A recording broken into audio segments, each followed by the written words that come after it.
नमस्कार. आपण पाहत आहात सत्यविचार न्यूज.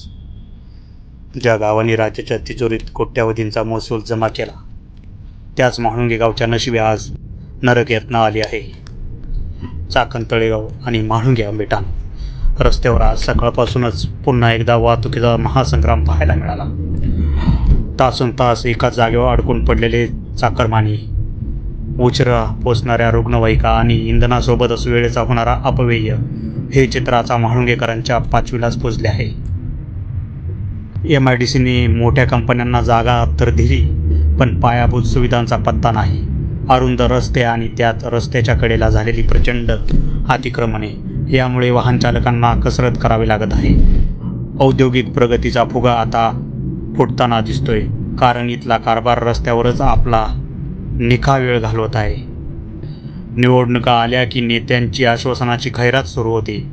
कुणी उड्डाणपुलाचं गाजर दाखवतं, तर कुणी प्रशस्त रस्त्याचं स्वप्न. पण निवडणूक संपली की ही आश्वासनं कागदावरच राहतात.